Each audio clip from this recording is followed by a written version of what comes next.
प्यारे बच्चों, आज के इस सेशन में हम ब्रूनर द्वारा दिया गया संज्ञानात्मक विकास का सिद्धांत पढ़ेंगे। इससे पहली वाली क्लास में हमने जीन पियाजे का जो है संज्ञानात्मक विकास का सिद्धांत पढ़ा था। तो जीन पियाजे के अनुसार जो है उन्होंने 4 अवस्थाओं में संज्ञानात्मक विकास को बांटा था और ब्रूनर ने जो है उसी संज्ञानात्मक विकास को 3 अवस्थाओं में बांटा है। तो कौन कौन सी हैं वे अवस्थाएं?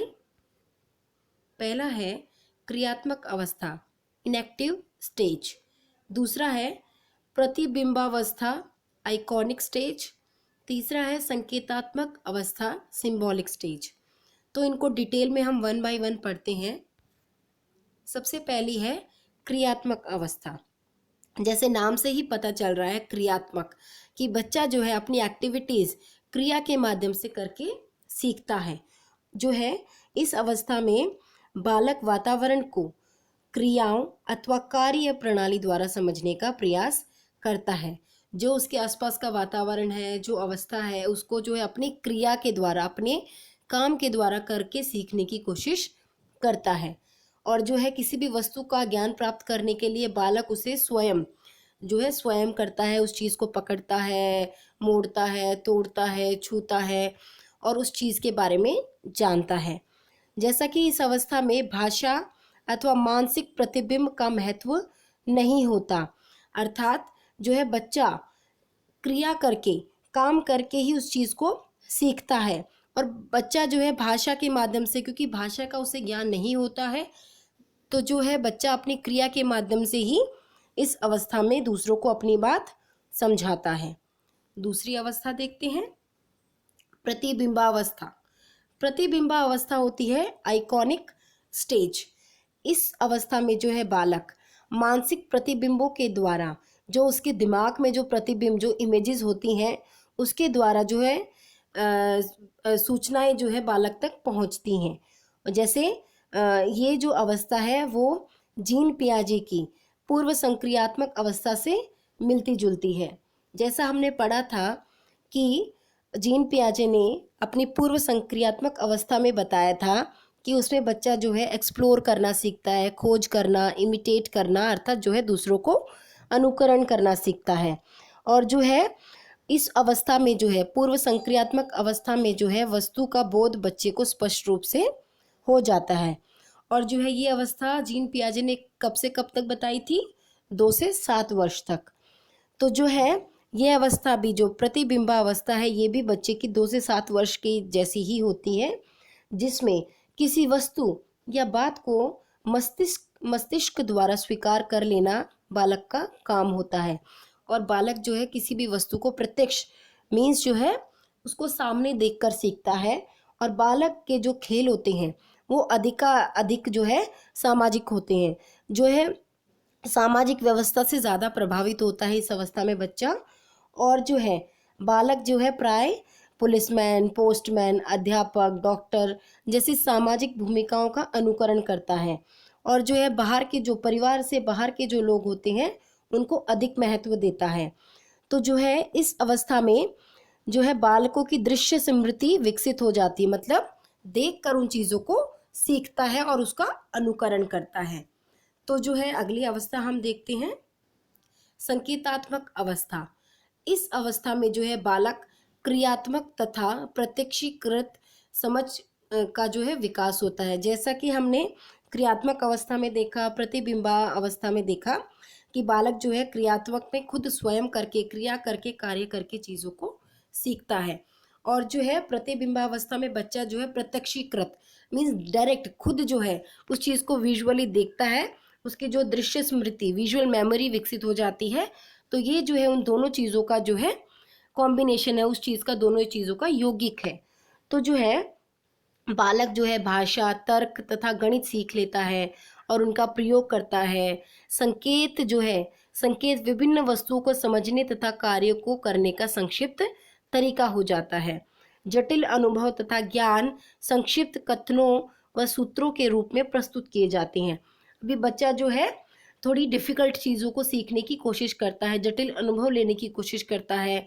सूचनाओं तथा ज्ञान को स्मरण करना जो है कठिन चीज़ों है उनको उनको याद करने की कोशिश करता है और अन्यों तक उसको सरल करके पहुंचाने की कोशिश करता है। तो जो है दूसरे शब्दों में और क्या कहा जा सकता है, जैसे बालक जो है शुरू में, अभी तीनों अवस्थाओं को जो है हम समराइज करते हैं। जो है बालक शुरू में क्रियाओं के द्वारा क्रिया करता है, उसके बाद मानसिक प्रतिबिंबों के द्वारा, मीन्स जो है प्रत्यक्षीकृत, जो है उस चीज को सामने देख कर सीखता है, और तीसरा जो है सबसे अंत में संकेतों व शब्दों का प्रयोग करके उसका चिंतन करता है। तो ये जो है ये तीनों अवस्थाएं एक के साथ एक जुड़ी हुई हैं।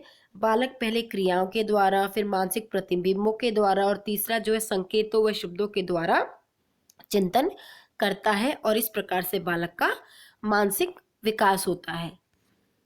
तो आगे हम देखते हैं बालक के मानसिक विकास को प्रभावित करने वाले कारक। जो है बच्चे की जो मानसिक विकास है उसको कौन कौन सी चीजें जो है प्रभाव डालती हैं। सबसे पहले है वंशानुक्रम। वंशानुक्रम होता है हेरिडिटी। जो है बच्चे का जो वंशानुक्रम, अर्थात जो है उसके माता पिता, उसके पूर्वज कैसे हैं, उसके आधार पर जो है बच्चे का विकास, मानसिक विकास बहुत प्रभावित करता है। तो है व्यक्ति उससे अधिक विकास नहीं कर पाता जितना उसका वंशानुक्रम संभव बनाता है। जो है बच्चा जिस प्रकार से उसके माता पिता या दादा, उस तरह से जो वंशानुक्रम के जो लोग होते हैं उनके अनुसार ही बच्चे की मानसिक स्थिति, मानसिक विकास होता है।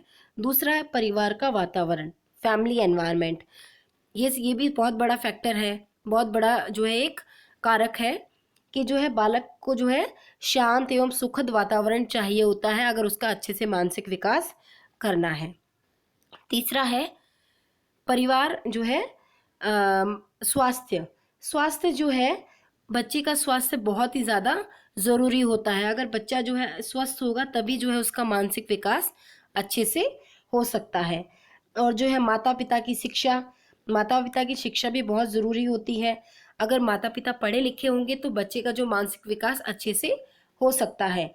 और जो है माता पिता की शिक्षा का जो स्तर है, जो लेवल है, वो बच्चे के मानसिक विकास को बहुत ज़्यादा प्रभावित करता है, क्योंकि पढ़े लिखे जो माता पिता होते हैं वे अपने बच्चे को अच्छी शिक्षा दे सकते हैं।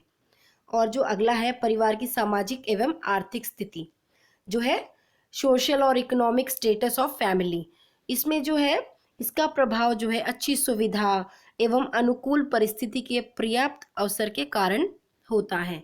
जो है अगर परिवार जो है अच्छी आर्थिक स्थिति में है और समाज में जो है उसका अच्छा प्रभाव है तो जो ये सब बातों का असर बच्चे के मानसिक विकास पर पड़ता है।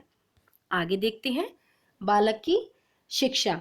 जो है उच्च शिक्षा, उचित शिक्षा बालक के तीव्र विकास में सहायक होती है।